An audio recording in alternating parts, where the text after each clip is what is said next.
Hello there, you amazing viewers and subscribers, and welcome to a brand new epic Doctor Who review for today. So this review is on, of course, The Deadly Assassin, which is part of Doctor Who Season 14. It's actually the third story from Season 14, and it was actually the last story to air in 1976, because Doctor Who had a few weeks gaps in between this season for the Christmas break, and we kind of had this as the last story for 1976, and then 1977 was when the season began again in the January with, of course, The Face of Evil. The Deadly Assassin, this is just another story I really enjoy. I'm going to put my hand on heart here. It is actually believe it or not, it is my second favourite story of the season. And this is, and I only watched this recently, and it's actually pushed the Robots of Death down to my third favourite. It won't come as top because the top story for season 14 is, of course, The Tidings of Wing Chiang, and that's my all-time favourite story from the season. The Deadly Assassin, what can I tell you about it? That's going to be good. We go to Gallifrey for the very first time. We see the Chancellor, we see the presidency of the High Council of the Time Lords basically get assassinated. We see the return of the Master, but I will dive a bit more into that. We meet Chancellor Goff, who is a bit of a prat and working with the Master. We also meet Barusula, who we do get to know from this story, The Invasion of Time, and of course the Peter Davison era, which is Arc of Infinity, and of course the Five Doctors. So I'm going to show you what I own of The Deadly Assassin, and then I'll talk about what I think of it and what I've actually, the whole plot. So, of course, I own it here on the Target book. Look how good the decaying Master looks there. And, of course, you've got the Master. Yes, that is a bit of a tea stain. This book was second-hand. And then, of course, I own it here on VHS. Now, I've got all of Season 14, believe it or not, in the Target books. That's all complete. I've got all of the VHSs for this story. I've got all the DVDs, and I've got it in Doctor Who The Collection Blu-ray. So, I've got every single version of The Deadly Assassin and the whole lot of Season 14 as a whole. I love Season 14. It's a really great season. If you haven't seen it, I do recommend it. It's just brilliant. And then, of course, here, as you can see here, we've got The Deadly Assassin on VHS. As well, here, we've got it here on the DVD. I prefer the VHS artwork to the DVD one, but I kind of admit, I think the VHS one really makes the decaying Master look more creepier than the DVD does. And then, of course, I have it here in Doctor Who The Collection Season 14. So, following on from the previous story where the Doctor's basically had a call from Gallifrey that he's got to take Sarah Jane back. So, after leaving the events of the Hand of Fear, basically when the Doctor just leaves Sarah Jane on Earth, he's in the TARDIS on his own, heading towards Gallifrey, and then he kind of suffers this kind of like mind link, and he sees the presidency of the High Council of the Time Lords being assassinated. So, of course, he goes there to try and warn the presidency because he arrives just before.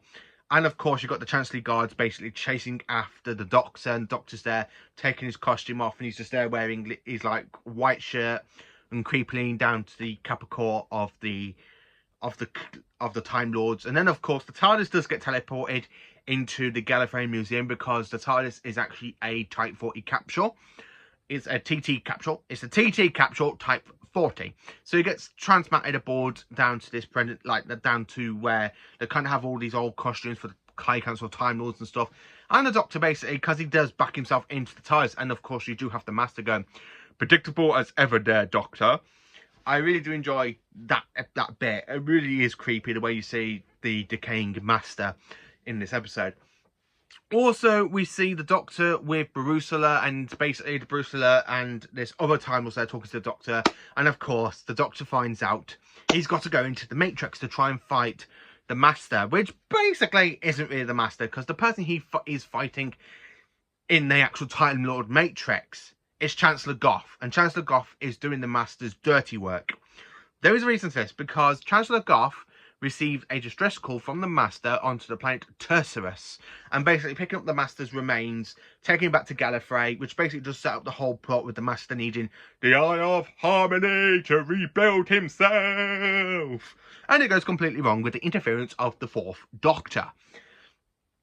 But a little bit of a genius in it. I love how the Fourth Doctor really does interfere with the Master's plans in the last thing.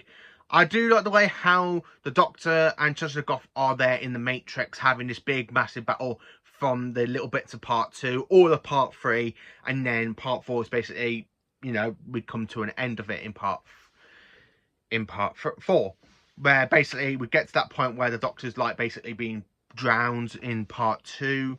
In part 3, you kind of see the Doctor and Chancellor Goff basically having this big massive battle in the Matrix, and of course he stumbles across the the railway line, and he gets his foot jammed in the signal box, and you kind of see these little old steam trains running along, and then that's where the cliffhanger ends. And the Doctor, but I do like the way how the Doctor goes, "I deny this reality." I really love that line. "I deny this reality." Oh, Doctor. No, you don't, Doctor. I am in control of the Matrix here. Because the Doctor's got this wound on his leg made by Chancellor Goff, and it's literally just there, and the way it vanishes is kind of brilliant. I do really love this story. And then, of course, in part 4, we have the epic battle between the Doctor and the Master, because the Doctor has managed to make it out of the Matrix alive, goes down to the crypt where they actually find the Master. They find Chancellor Goff is basically dead because his body's been burnt by the Matrix, and the Master's there, literally dipped a little bit of poison to make himself look dead. And then when the Time think he's dead, nope.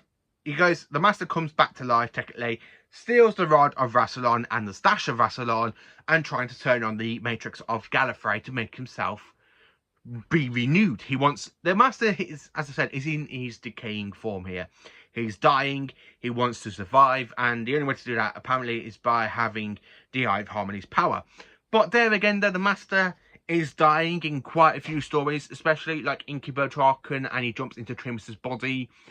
And then, of course, he gets exterminated by the Daleks, and then he eats a metamorphic worm and takes over Bruce's body, gets thrown into you know, the Eye of Harmony in the TV movie, gets absorbed into the time vortex. He's then plucked out of it by the Time Lords and given a whole new body. So the whole lot of classic code basically from this story. The Master is in his last life. He's dying. He needs to take over bodies after bodies after bodies to survive.